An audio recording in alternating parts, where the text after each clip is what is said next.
Não tem nada mais precioso do que o nosso filho, né?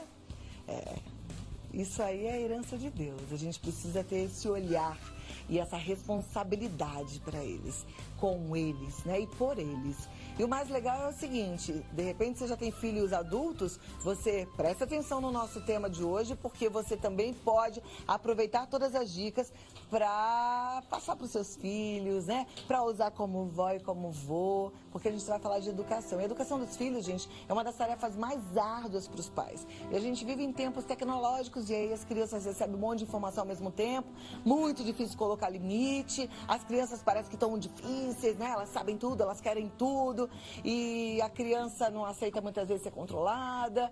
Agora, a gente vai falar sobre educação, que, segundo a nossa convidada, não é asfixiar e nem mesmo cortar as asas. Então, como é que a gente vai desenvolver este papel para que os pequenos cresçam e tornem-se adultos capazes de tomar decisões e serem responsáveis pelas suas vidas e por suas atitudes? Ou seja, criar filhos para que eles sejam adultos felizes. A educadora parental e analista de perfil comportamental, Thelma Abrão, está aqui. Vem me dar um abraço, Thelma, e seja muito bem-vinda. Obrigada. Eu amei esse tema, viu? Sério? Senta aqui comigo.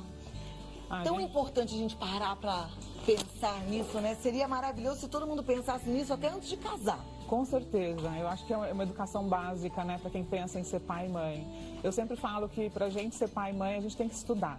Colocar filho no mundo é instintivo, mas educar não, é ciência e a gente tem que entender como funciona uma criança, o cérebro da criança, como tratá-la para desenvolver, né, ao máximo os potenciais dos nossos filhos. Tem que estudar. Aí você fala, não estudei, é hora de prestar atenção, dá sempre tempo de mudar e de melhorar a conduta com eles, né?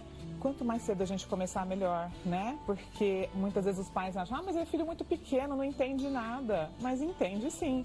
A gente não pode subestimar a capacidade das crianças, né? Porque eles aprendem através do nosso exemplo, do nosso modelo. E às vezes ele pode nem estar falando ainda, nem se comunicando, mas ele já está absorvendo e já está aprendendo também, né? Muito bom. Agora esse tema de como transformá-los em adultos responsáveis, de atitude, é muito interessante. Isso é possível através desse estudo? É possível, sim. A disciplina positiva, ela veio com essa proposta, que é o quê? A gente não pode ser muito autoritário e nem muito permissivo, porque não é isso que acontece. Geralmente a gente, quando perde o controle, fica muito bravo, grita, bate, depois se arrepende e fica muito bonzinho. Então esses dois extremos são muito maléficos para a criança, né? Ela fica, além de ficar perdida, ela fica sem limites. Então, o que a gente tem que aprender? Qual que é o nosso desafio? Aprender a caminhar no caminho do meio, onde eu vou ser gentil e firme ao mesmo tempo. Por que gentil e firme? Porque quando eu sou gentil, eu estou sendo gentil com meu filho. E quando eu sou firme, eu estou respeitando meu filho, né? Quando eu sou gentil. E quando eu estou sendo firme, eu estou me respeitando. Eu estou ensinando respeito mútuo. Eu não posso exigir respeito se eu não respeito, né? Então, filho, eu não quero que você grite. E fala gritando, né? Para de gritar. Fala gritando. Mas como é que é isso? Eu falo para meu filho parar de gritar, mas eu grito, né? Ele, não quero que ele bata no coleguinha na escola, mas ele apanha em casa. Então não faz sentido, não é mesmo? Não faz nenhum sentido. Não faz. E dá tempo de mudar isso, né? Claro que você falou assim, quando é pequenininho, melhor. Mas eu vejo que tem muitos pais de adolescentes que perderam a mão e que acham que não dá mais tempo de agir com gentileza e limites. Sim. Olha, a gentileza e firmeza, ela é bem-vinda em qualquer relacionamento humano, na verdade, né, Cláudia? Todo mundo gosta de ser bem tratado, de ser respeitado, de olhar no olho, né? De ser levado em consideração. A essência humana, né, as crianças, eles precisam se sentir amados e aceitos. Por trás do mau comportamento infantil, existem necessidades emocionais não atendidas. E é isso que os pais precisam entender, né? Normalmente a criança dá uma birra, se joga no chão, se comporta mal, e o pai, ao invés de acolher, entender o que está por trás daquilo, não, ele é mais rígido, né? Ele pune, castiga, ameaça, e a criança não se acalma. Então, na verdade, o mau comportamento é uma forma de chamar a atenção do pai, mesmo que de forma negativa. Porque quando a criança reage mal, você não para tudo que você está fazendo para ir lá? Então, eu falo que para a gente educar um filho, a gente tem que dedicar tempo. Se você não dedicar tempo, dando atenção, dando amor, né, o suporte emocional que eles precisam, você vai ter que dedicar tempo para lidar com o mau comportamento e com as consequências da falta do amor e da conexão. Então, o que é melhor? Já que a gente vai dedicar tempo, não é melhor já escolher fazer o certo, né? E fortalecer essa criança, encorajar, fazer com que ela desenvolva a autoestima, que ela acredite em si mesma, né? Muitos pais têm tendência a superproteger a criança, fazer tudo para ela. E sempre que a gente faz pelo nosso filho, que eles são capazes de fazer sozinhos, por eles mesmos, a gente está atrasando o desenvolvimento dessa criança. Então, meu filho tem só 3 anos e eu dou comida na boca dele. Não. Com 2 anos já consegue comer só. Por que você está fazendo isso por ele?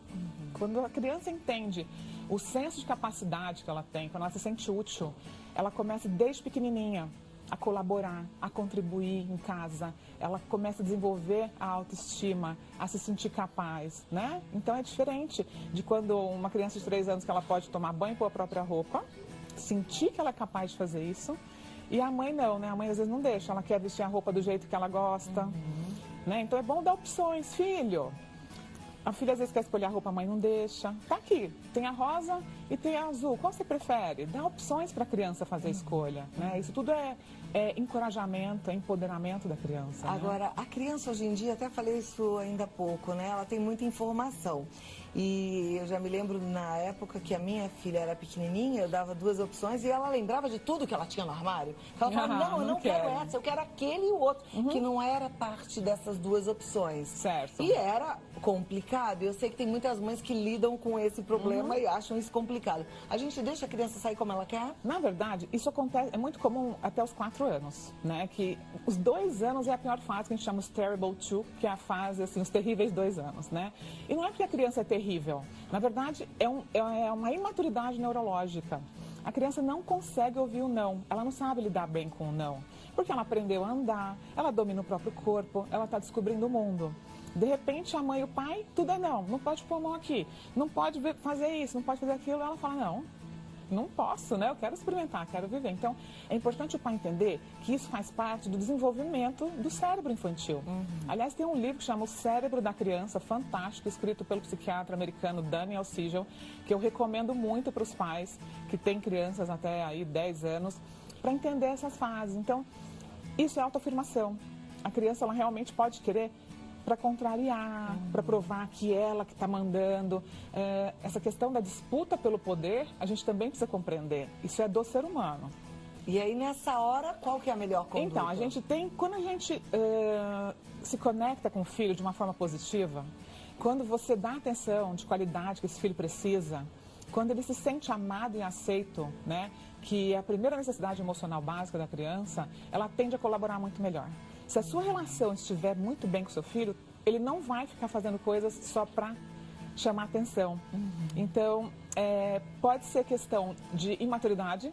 Uma criança de 2, 3 anos, ela realmente vai querer colocar a vontade dela, né?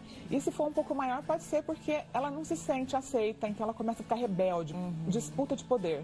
Mamãe, eu vou te mostrar que quem manda aqui sou eu. Mas, na verdade, o que ela quer é acolhimento, é afeto, é aceitação, entendeu? E até a proteção, né? De falar, não, vamos fazer assim porque eu não quero que você fique doente, vamos botar o casaco que é melhor. Isso, não. Esse negócio de casaco é bacana. Você já viu que muitas vezes a criança vai sair lá fora, tá frio, e a mãe fala assim, leva o seu casaco, põe o casaco.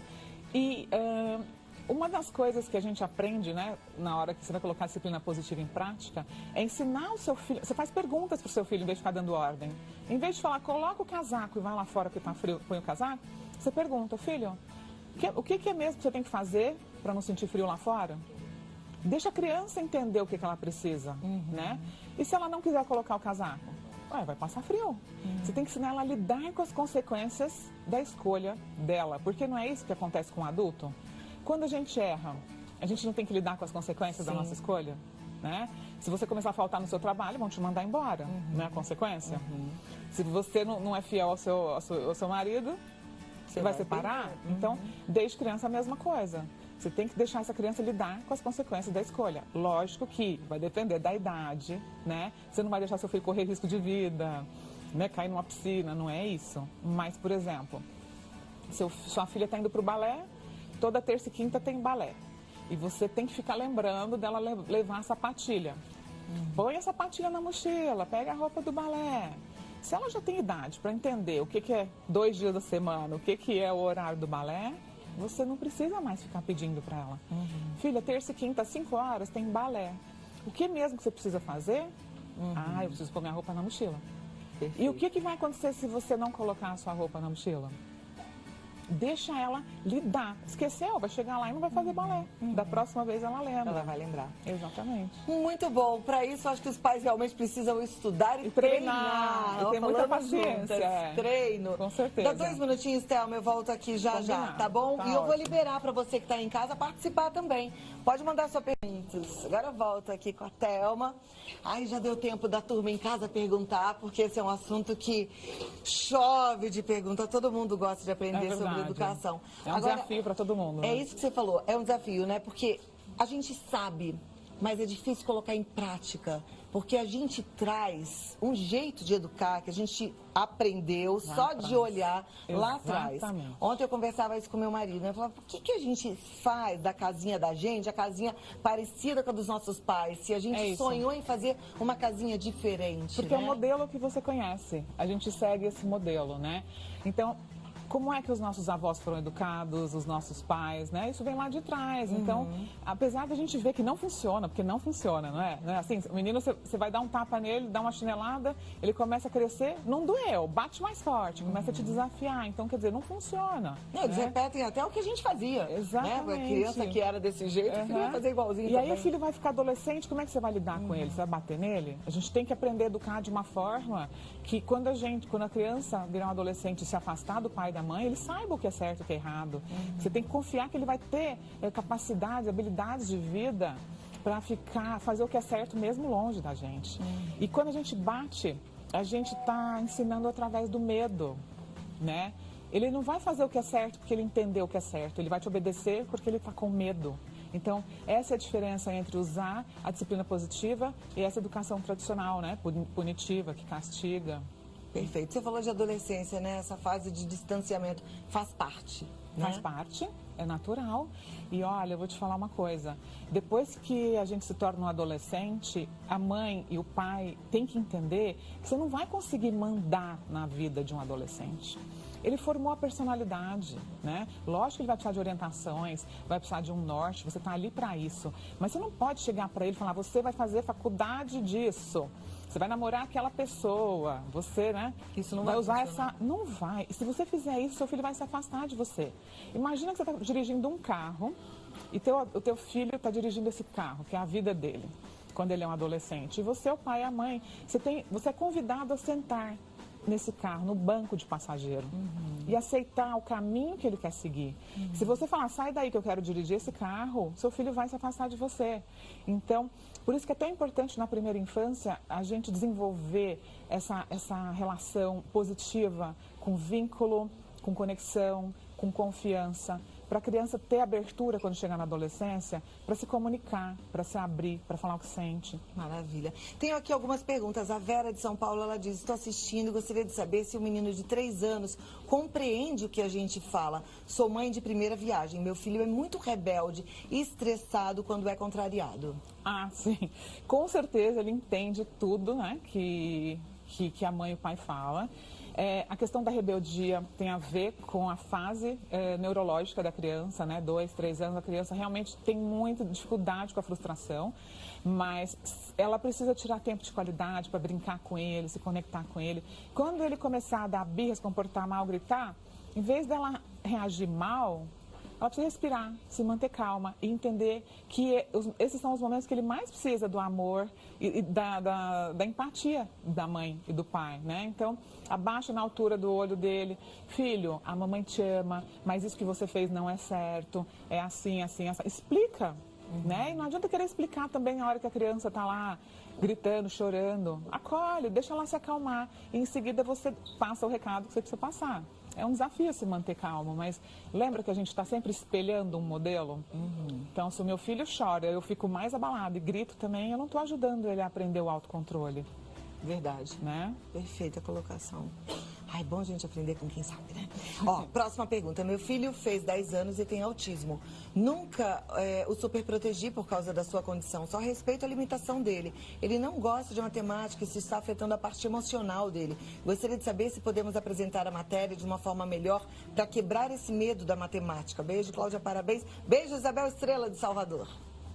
Então, A questão das matérias tem muito a ver também como que essa criança recebeu na escola pelo professor, né? Se existe uma empatia, como que é o relacionamento entre aluno e professor. Eu mesma tirava 0 em matemática quando eu era criança porque eu não gostava da professora. E eu tive que ralar muito depois para poder aprender, porque eu tinha esse trauma, né? Sim, existem maneiras que você pode aliviar isso. Às vezes comprar um jogo, sabe? Levar a coisa com mais naturalidade, com menos pressão.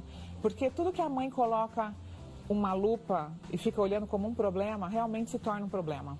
Tira o foco, né? Trata isso com mais naturalidade, para que ele comece a descobrir o prazer que ele pode encontrar na matemática. Então, jogos são uma boa opção para ele começar a tomar gosto por esse tipo de atividade. Thelma, eu amei nosso bate-papo, foi curto, eu queria que você voltasse mais vezes. Vamos combinar, com tá certeza. Bom? Que coisa boa, né? A gente poder falar sobre educação que precisa ser planejada. Eu posso dar um recadinho? Sábado agora, dia 22/6, eu vou estar aqui em São Paulo dando um workshop Pais que Evoluem. Vai ser o dia todo para a gente falar sobre educação de filhos, inteligência emocional. Vamos aprender as ferramentas da disciplina positiva. Vai ser das 9 às 18, vai ter aula teórica e também muitas dinâmicas práticas para o pai sentir na pele como que tudo isso acontece. Olha que joia, cheio de programação esse final de semana. Então, sábado, você já tem esse dia inteirinho com a Thelma. E aí você pode fazer a sua inscrição. Pode entrar no meu Instagram. Como é que é? Thelma Abraão, você vai me achar como Thelma Abraão, ou então como Positive Parenting Education, é um nome em inglês, eu moro lá, né, tudo em inglês, mas... Como Thelma Abraão, você me acha. Tem um H entre os 2 As. Você não mora no Brasil? Não, eu moro nos Estados Unidos. Ah, então você não vai poder voltar sempre, mas sempre que você vier ao Brasil, você vem aqui, promete? Com certeza, prometo. Então tá bom. E olha, tem o site www.eventbrite.com.br. Onde está vendendo. Tá escrito aí no vídeo, Eventbrite. Mas eles conseguem achar esse link no meu perfil do Instagram. Tem todas as informações lá. Thelma Abraão. Isso. Aí tá mais fácil, né?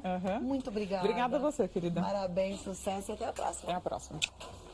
Bom, hein, gente? Pensar e aprender sobre educação.